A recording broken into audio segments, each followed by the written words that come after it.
CBN Recife.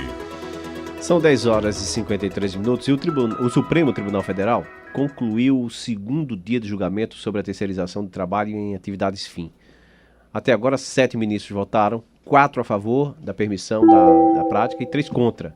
A discussão sobre o tema vai ser retomada na próxima quarta-feira, na próxima semana, dia 29, segundo a presidente da STF, a ministra Carmen Lúcia. E ainda faltam aí os votos de 4 ministros. Vamos conversar um pouco mais a respeito do assunto com o advogado Leonardo Coelho. Leonardo, bom dia. Bom dia, Mário. Bom dia a você e bom dia aos ouvintes da Rádio CBN. Bom, qual é a tendência disso aí, hein? Bom, Mário, nós tivemos ontem a continuidade do julgamento, né, um tema importantíssimo, reflete na vida de todos os brasileiros, né, que trabalham.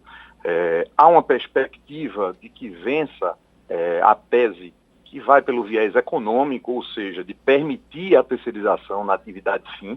A gente deve ter aí um placar de 8-3, talvez de 7-4, a gente conhece basicamente o perfil ideológico dos ministros, e isso impacta na vida de todo mundo.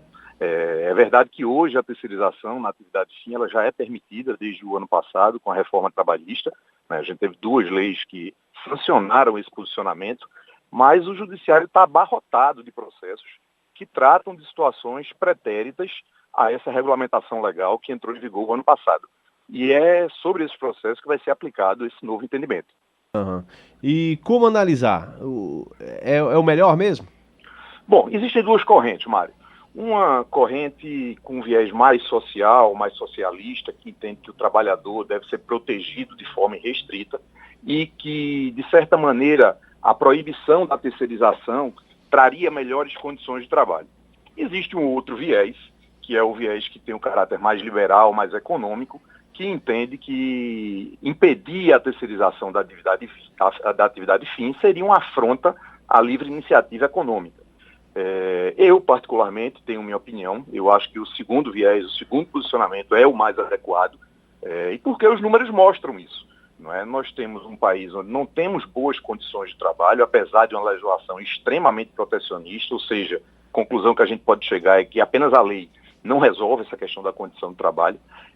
Quando você possibilita a geração de mais empregos, havendo concorrência, né, por empregados qualificados, a tendência é que haja um aumento, né, das condições de trabalho, na medida em que isso vai criar uma concorrência entre os empregadores.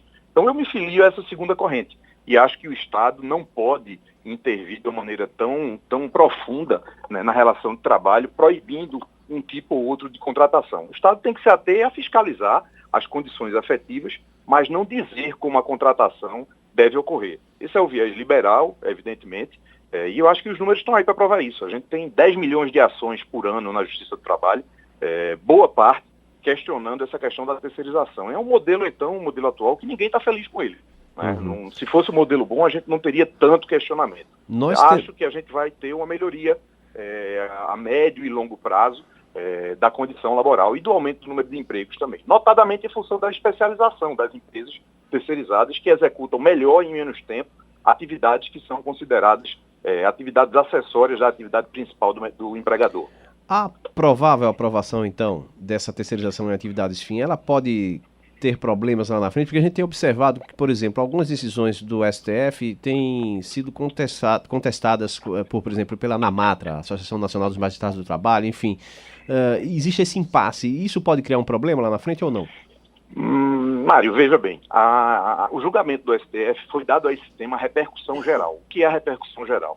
Quando o STF se pronuncia sobre um determinado tema, automaticamente, aquele posicionamento que o STF deliberar, ele precisa ser seguido pelos juízes de instância inferiores, sob pena, né, de esses juízes responderem, inclusive, a procedimento administrativo, né? É o que a gente chama, né, de certa maneira, né, a obediência, né, a um posicionamento, né, judiciário. Então, há uma necessidade, na verdade, que o judiciário entenda que essa posição do STF ela vem a pacificar toda uma corrente que existia até então e que se o judiciário trabalhista continuar, em caso de aprovação da terceirização na atividade fim, julgando da maneira anterior como ele julgava, com base no enunciado 331, que era o que regulava a matéria até aqui, a gente vai ter muita insegurança jurídica.